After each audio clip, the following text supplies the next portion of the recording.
ਅੱਗੇ ਜਾਈਦਾ ਵੇ ਤੇ ਅੱਗੋਂ ਬੰਦੇ ਧੱਕੇ ਚ ਮਾਰਦੇ ਨੇ, ਬਾਬੇ ਕੋਲ ਕੰਮ ਨਹੀਂ ਹੁੰਦਾ। ਇੰਤਜ਼ਾਰ ਕਰਦੇ ਨੇ ਅੱਬੂ ਪੈਸਾ ਲੈ ਕੇ ਆਏਗਾ ਖਾਣਾ ਖੁਣਾ ਪਕਾਉਣ ਜੋਗਾ।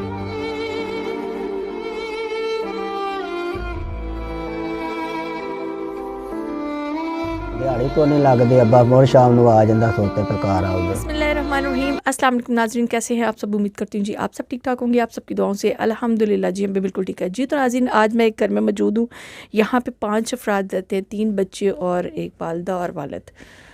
ये एक कमरा है और इसी कमरे में जो है पकाते हैं, इसी कमरे में सोते हैं, इसी कमरे में जो है जितना भी उनका वक्त गुजरता है इसी कमरे में गुजरता है। ये एक ही कमरा उनके पास है। यहाँ पे फैमिली मेरे साथ मौजूद है, आइए उनसे बात। हाँ जी आंटी, की हाल है, ठीक हो? हाँ जी, शुक्र है अल्लाह दा। किस तरह आंटी इस कमरे ਦੇ ਵਿੱਚ ਤੁਸੀਂ ਗੁਜ਼ਾਰਾ ਕਰਦੇ ਹੋ ਕਿਉਂਕਿ ਤੁਹਾਡੇ ਕੋਲ ਤੇ ਹੋਰ ਕੋਈ ਜਗ੍ਹਾ ਨਹੀਂ ਹੈਗੀ? ਬੱਚਾ ਮਜਬੂਰੀਆਂ ਹੈਗੀਆਂ ਨੇ ਬੇਟਾ ਜੀ। ਮੀਆਂ ਵੀ ਵਡੇਰਾ ਹੈ, ਬੱਚੀ ਵੀ ਬਿਮਾਰ ਆ, ਵੀ ਬਿਮਾਰ ਰਹਿੰਦੀ ਆ ਦਿਹਾੜੀ। ਤੁਹਾਨੂੰ ਕੀ ਮਸਲਾ ਕੀ ਹੈ, ਕੀ ਬਿਮਾਰੀ ਹੈ?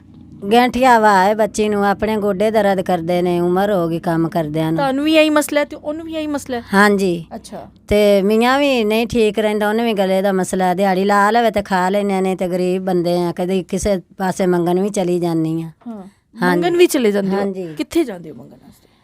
ਬੇਟਾ ਬਾਜ਼ਾਰ ਜਾਈਦਾ, ਆਸੇ ਪਾਸੇ ਤਾਂ ਕੋਈ ਵੀ ਨਹੀਂ, ਇੱਥੇ ਸਾਰੇ ਗਰੀਬ ਲੋਕ ਨੇ, ਜੀ। ਕੋਈ ਵੀ ਨਹੀਂ ਦਿੰਦਾ ਖਾਣਾ। ਸ਼ਹਿਰ ਚਲੀ ਜਾਂਦੀ ਆ ਬਾਜ਼ਾਰਾਂ 'ਚ ਮੰਗਣ, ਕੋਈ ਦੇ ਦੇਵੇ ਤਾਂ ਠੀਕ ਹੈ, ਨਾ ਦੇਵੇ ਤਾਂ ਉਹਨਾਂ ਦੀ ਮਿਹਰਬਾਨੀ। ਬੱਚਿਆਂ ਨੂੰ ਭੁੱਖਿਆ ਨਹੀਂ ਰੱਖਿਆ ਜਾਂਦਾ। ਬੱਚੀ ਬਿਮਾਰ ਆ, ਵੀ ਬਿਮਾਰ ਹੈਗੇ ਆ, ਮੀਆਂ ਵੀ ਵਡੇਰਾ ਹੈਗਾ, ਕੋਈ ਨਹੀਂ ਕਿਸੇ ਨੂੰ ਦਿੰਦਾ। ਲੱਕੜੀਆਂ ਵੀ ਬਾਹਰੋਂ ਚੁੱਗ ਲਿਆਈ ਦੀਆਂ ਨੇ, ਨਾ ਹੀ ਕੋਈ ਗੈਸ ਨਹੀਂ ਕੁਛ। ਕੱਪੜਿਆਂ ਤਿੱਕਰ ਵੀ ਮੰਗ ਲਈਦੇ ਨੇ ਕਿ ਨਹੀਂ ਬਣਦੇ ਨੇ, ਜੁੱਤੀਆਂ ਹਰ ਚੀਜ਼ ਕਿ ਨਹੀਂ ਹੁੰਦੀ ਕੋਈ। ਕਿਸੇ ਟਾਈਮ ਆਂਡੀ ਵੀ ਨਹੀਂ ਪੱਕਦੀ, ਮਿਰਚਾਂ ਨਾਲ ਵੀ ਖਾ ਲੈਂਦੇ, ਨਮਕ ਨਾਲ ਵੀ ਖਾ ਲੈਂਦੇ ਰੋਟੀ। ये सबसे ज़्यादा मुश्किल काम यही है कि किसी से मांगना, किसी के आगे हाथ पिलाना। अल्लाह पाक सबके लिए आसानियाँ करे। आंटी मैनू ਇਹ ਦੱਸੋ ਕਿ ਦਰਦਾਂ ਦਾ ਮਸਲਾ ਸਿਰਫ ਤੁਹਾਨੂੰ, ਤੁਹਾਡੀ ਬੇਟੀ ਨੂੰ ਹੈ ਜਾਂ ਕਿਸੇ ਹੋਰ ਨੂੰ ਵੀ ਹੈਗਾ? ਹੋਰ ਨੂੰ ਵੀ ਹੈ ਬੱਚੇ। ਹੋਰ ਕਿਹਨੂੰ ਹੈ? ਮੈਨੂੰ ਵੀ ਹੈ, ਦੂਸਰਿਆਂ ਬੱਚਿਆਂ ਨੂੰ ਵੀ ਹੈ। ਅੰਕਲ ਇਕੱਲੇ ਨੇ ਤੁਹਾਡੇ, ਉਹ ਕੰਮ ਕਰਨ ਤਾਂ ਅਸੀਂ ਰੋਟੀ ਖਾ ਲੈਂਦੇ, ਨਹੀਂ ਤਾਂ ਨਹੀਂ ਮਤਲਬ ਖਾਂਦੇ। ਤੁਹਾਡੀ ਪੂਰੀ ਫੈਮਿਲੀ ਨੂੰ ਇਹ ਮਸਲਾ ਹੈਗਾ? ਹਾਂਜੀ। ਗੈਂਠੀਏ ਦਾ? ਜੀ ਸਹੀ ਗੱਲ ਹੈ। ਅੱਛਾ। ਹਾਂਜੀ। ਤੇ ਗੈਂਠੀਏ ਬਿਮਾਰੀ ਜਿਹੜੀ ਹੈਗੀ ਇਹਦੇ ਵਿੱਚ ਕੀ ਮਹਿਸੂਸ ਹੁੰਦਾ ਹੈ ਜਦੋਂ ਮਤਲਬ? ਇਹਦੇ ਨਾਲ ਠੀਕ ਹੁੰਦੇ ਹੀ ਨਹੀਂ। ਦਵਾਈ ਬੱਚੀ ਦੀ ਜਿਵੇਂ ਮਰਜ਼ੀ ਅਸੀਂ ਲਿਆਣੀ ਹੋਵੇ ਲੈ ਆਨੇ ਆ, ਆਦੀ ਰੋਟੀ ਵੀ ਨਹੀਂ ਪੂਰੀ। ਕੀ ਤਕਲੀਫ ਮਹਿਸੂਸ ਹੁੰਦੀ ਹੈ, ਮੈਂ ਇਹ ਪੁੱਛਣਾ? ਜ਼ਿਆਦਾ ਸਾਰੇ ਗੋਡੇ ਗਿੱਟੇ, ਹਿੱਲਿਆ ਨਹੀਂ ਜਾਂਦਾ, ਕਿਸੇ ਟਾਈਮ ਗਿਲਾਸ ਵੀ ਨਹੀਂ ਫੜਿਆ ਜਾਂਦਾ ਪਾਣੀ ਦਾ। ਇੰਨੀ ਤਕਲੀਫ ਹੁੰਦੀ ਹੈ? ਹਾਂਜੀ, ਬੜੀ ਬਹੁਤ ਜ਼ਿਆਦਾ। ਡਾਕਟਰ ਤੋਂ ਤੁਸੀਂ ਮੈਡੀਸਿਨ ਲੈ ਕੇ ਆਏ ਹੋ? ਹਾਂਜੀ, ਮੈਡੀਸਨ गए हो मेडिसिन लेने? नहीं, पैसे नहीं ऐसे। इसलिए नहीं गए? नहीं। ਡਾਕਟਰ ਤੇ ਕਦੀ ਲੈ ਕੇ ਗਏ ਹੋ ਵੈਸੇ ਬੱਚੇ ਨੂੰ? ਡਾਕਟਰ ਕੋਲ ਲੈ ਜਾਂਦੇ ਆ, ਪੈਸੇ ਹੋਣ ਤਾਂ ਲੈ ਜਾਂਦੇ, ਨਹੀਂ ਤਾਂ ਬੱਚੀ ਬੈਠੀ ਰਹਿੰਦੀ ਬਿਮਾਰ ਹੀ ਵਿਚਾਰੀ ਘਰ। ਹਾਂਜੀ। ਨਾ ਡਾਕਟਰ ਨੇ ਕੀ ਇਹਦਾ ਹੱਲ ਦੱਸਿਆ? ਇਹਦਾ ਹੱਲ ਉਹਨਾਂ ਨੇ ਇਹ ਦੱਸਿਆ ਕਿ ਇਹਦਾ ਇਲਾਜ ਬਹੁਤ ਲੰਬਾ ਹੈ। ਅੱਛਾ। ਹਾਂ, ਤੇ ਕਰਾ ਨਹੀਂ ਸਕਨੇ, ਗਰੀਬ ਹੈਗੇ ਆ। ਹਾਂਜੀ। ਜਦੋਂ ਤੁਸੀਂ ਉਹਦੇ ਡਾਕਟਰ ਕੋਲ ਮੈਡੀਸਨ ਲੈਣ ਜਾਂਦੇ ਹੋ ਤੇ ਇੱਕ ਟਾਈਪ ਦੀ ਮੈਡੀਸਨ ਕਿੰਨੇ ਦੀ ਦਿੰਦਾ ਹੈ? ਇੱਕ ਖੁਰਾਕ 50 ਰੁਪਏ ਦੀ ਦਿੰਦੇ ਨੇ। ਉਹ ਕਹਿੰਦੇ ਨੇ ਮਾੜੇ ਜੇ ਤੇ ਅਸੀਂ ਕੀ ਕਰ ਸਕਨੇ ਆ, ਅਸੀਂ ਕੋਈ ਤੁਹਾਡਾ ਨਹੀਂ ਹੱਲ ਕੱਢ ਸਕਦੇ। ਉਹ ਕਹਿੰਦੇ ਨੇ ਕਿ ਇਹਨੂੰ ਖੁਰਾਕ ਦਿਓ, ਬੱਚੀ ਨੂੰ ਦੁੱਧ ਦਿਓ, ਇਹ ਕਰੋ। ਸਾਡੀ ਤਾਂ ਰੋਟੀ ਵੀ नहीं पूरी ਹੁੰਦੀ ਤਾਂ ਅਸੀਂ ਕੀ ਕਹਿ ਸਕਨੇ ਆ। हाँ जी। जी। तो नाज़रीन देखें, सिर्फ 50 रुपए की मेडिसिन इनको एक टाइम की बच्ची को मिलती है और वो कभी ये कह रही है कि होते हैं तो हम ले आते हैं, अगर नहीं होते इनके पास पैसे तो 50 रुपए की ये मेडिसिन भी नहीं ला सकते। ये हालात हैं इनके। आंटी बाकी बच्चे ਤੁਹਾਡੇ ਕਿੱਥੇ ਨੇ?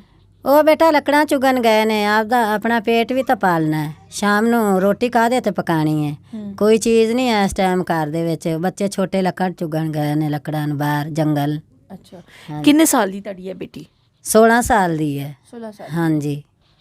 क्या नाम है आपका? ईमान फातिमा। अच्छा ईमान फातिमा, ये कब से मसला है आपके साथ? 2-3 साल हो गए ने। 2-3 साल तो है मसला है? हाँ जी। दर्द हो रही है? हाँ जी। पर किस तरह की दर्द होती है? बड़ी ज़्यादा दर्द होंदी, रोन लग पैनी आ। फिर अबू जांदा काम ते लियाए पैसे ते फिर दवाई ले आने, ना अबू पैसे लियाए तो फिर नहीं लियानी। फिर मैं रो के ही लम्मे पै जानी हाँ। फिर अम्मी काम करदी, फिर मेरा भी दिल करदा मैं भी काम करा, तो फिर मेरे को हुंदा नहीं। अम्मी आपे ही लगी रहिंदी बेचारी हौली हौली जी। सुबह दे भांडे पै ने, पानी भी नहीं भरिया जांदा, हत्थां ते दर्द सी। अम्मी हुण मांग के आई बेचारी ते तां फिर भांडे नहीं धोते। हुण अम्मी आई आपे भांडे धो लेगी। मेरी अम्मी मंगन जांदी ना, मैनूं अच्छा नहीं लगदा। मैं ठीक होंदी ते मैं आदी अम्मी अब्बू नूं काम नहीं करन देना सी, मैं आप बाहर जाना करना सी, बाजिया दे घर कोठी च काम करन। आंटी हुणे भी तुसीं मंग के आ रहे बाहरों? हाँ जी। किन्ने पैसे मिले ने तुहानूं? 80 रुपए होए ने बेटा।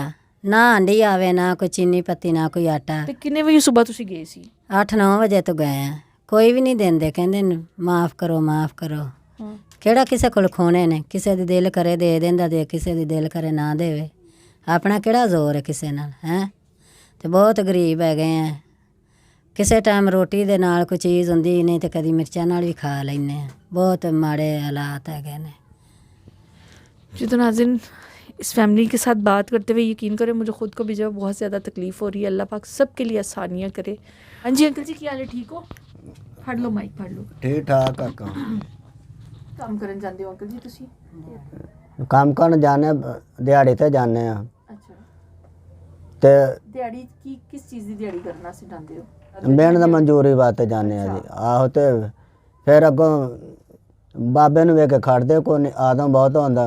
हाँ, ਮੈਂ ਅੱਗੇ लोग बहुत ज़्यादा हुंदे ने। ਲੋਕ ਤੁਹਾਨੂੰ ਬਜ਼ੁਰਗ ਵੇਖ ਕੇ ਤੁਹਾਨੂੰ ਕੋਈ ਨਾਲ ਵੀ ਨਹੀਂ ਲੋਕ ਬਹੁਤ ਜ਼ਿਆਦਾ ਹੁੰਦੇ। ਮੈਂ ਅੱਗੇ ਜਾਈਦਾ ਵੇ ਤੇ ਅੱਗੋਂ ਬੰਦੇ ਧੱਕੇ ਚਾ ਮਾਰਦੇ ਨੇ। ਬਾਬੇ ਕੋਲ ਕੰਮ ਨਹੀਂ ਹੁੰਦਾ ਤੇ 8 ਵਜੇ ਘਰ ਆ ਜਾਈਦਾ, 7 ਵਜੇ ਰਾਤ ਦੇ। ਬੱਚੇ ਇੰਤਜ਼ਾਰ ਕਰਦੇ ਨੇ ਅੱਬੂ ਪੈਸਾ ਲੈ ਕੇ ਆਏਗਾ ਖਾਣਾ ਖੁਣਾ ਪਕਾਉਣ ਜੋਗਾ। ਤੇ ਦਿਹਾੜੀ ਕੋਈ ਨਹੀਂ ਲੱਗਦੀ। ਅੱਬਾ ਮੁੜ ਸ਼ਾਮ ਨੂੰ ਆ ਜਾਂਦਾ ਸੋਤੇ ਪੇ ਘਰ ਆਉਦੇ। ਬੱਚੇ ਭੁੱਖੇ ਰਹਿ ਜਾਂਦੇ ਫਿਰ ਸਵੇਰ। जी तो नाज़रीन, अंकल की आंखों में आप लोग आंसू देख के अंदाज़ा लगा सकते हैं कि एक बाप कितना बेबस होगा। इनके कहने का मकसद ये है कि सुबह 7 बजे ये वहाँ पे पहुँचते हैं जिस जगह मज़दूर खड़े होते हैं, और फिर इनको कोई लेके भी नहीं जाता जल्दी, क्योंकि ये बूढ़े हो चुके हुए हैं। जो जवान होते हैं उनको ले जाते हैं कि ये काम वगैरह करेंगे भाग भाग के, लेकिन इनको कोई नहीं लेके जाता। अगर कभी इनको कोई ले जाता तो इनकी मज़दूरी लग जाती है, अगर नहीं लेके जाता तो फिर ये बेचारे घर वापस वैसे ही आ जाते हैं। और बच्चे घर में इंतज़ार कर रहे होते हैं कि हमारे अब्बू गए हुए हैं, अगर उनकी दिहाड़ी लगेगी तो आज हमारे घर पैसे आएंगे, हम अच्छा खाएँगे, या फिर बच्चों की मेडिसिन आने के होता है। लेकिन जब ये घर आते हैं पैसे नहीं होते तब सब लोग परेशान भी होते हैं इनके घर वाले।